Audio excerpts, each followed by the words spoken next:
Hi ನಮಸ್ಕಾರ ಗೆಳೆಯರೆ. ನಿತ್ಕಾ ಶರ್ಮಾ ವಾಸ್ತು ತಜ್ಞರ ಸಲಹೆಯಂತೆ ಮನೆಯಲ್ಲಿ ಆನೆಯ ವಿಗ್ರಹ ಇಡುವುದರಿಂದ ಆಗುವ ಲಾಭಗಳನ್ನು ಈ ವಿಡಿಯೋದಲ್ಲಿ ನೋಡೋಣ ಬನ್ನಿ.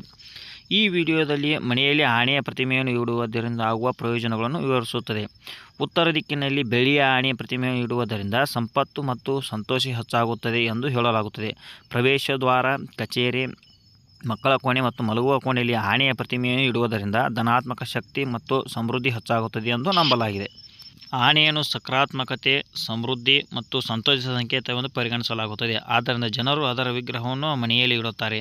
ಆನೆಯನ್ನು ಲಕ್ಷ್ಮೀದೇವಿಯ ವಾಹನ ಮತ್ತು ಗಣೇಶನ ರೂಪವೆಂದು ಪರಿಗಣಿಸಲಾಗುತ್ತದೆ.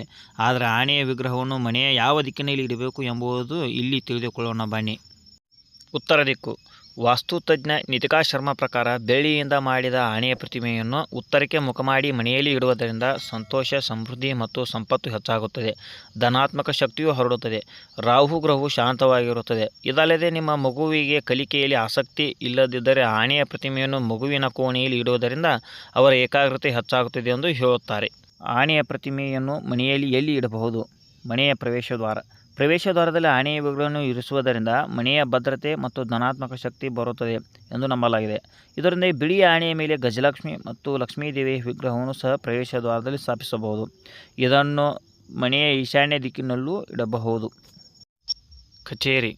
ಆನೆಯ ಪ್ರತಿಮೆಯನ್ನು ಕಚೇರಿಯ ಬಾಗಿಲಿನ ಬಳಿ ಇರಿಸಬಹುದು, ಏಕೆಂದರೆ ಅದು ಧನಾತ್ಮಕ ಶಕ್ತಿಯು ಹೊರಗೆ ಹೋಗೋದನ್ನು ತಡೆಯುತ್ತದೆ. ಮೂರ್ತಿ ಅಲ್ಲದೆ ಪೇಂಟಿಂಗ್ ಕೂಡ ಇಡಬಹುದು. ಮಕ್ಕಳ ಕೋಣೆ. ಮನೆಯಲ್ಲಿ ಮಕ್ಕಳ ಕೋಣೆಯಲ್ಲಿ ತಾಯಿ ಆನೆ ಮತ್ತು ಮಗು ಆನೆಯ ಮೂರ್ತಿಯನ್ನು ಇರಿಸುವುದರಿಂದ ಮನೆಯಲ್ಲಿ ತನ್ನ ಹೆತ್ತವರೊಂದಿಗೆ ಮಗುವಿನ ಸಂಬಂಧವನ್ನು ಬಲಪಡಿಸುತ್ತದೆ ಎಂದು ನಂಬಲಾಗಿದೆ. ಆನೆಯ ಪ್ರತಿಮೆಯನ್ನು ಆಟಿಕೆ, ವಾಲ್ಪೇಪರ್ ಮತ್ತು ಸ್ಟಡಿ ಟೇಬಲ್ನಂತೆ ಇರಿಸಬಹುದು.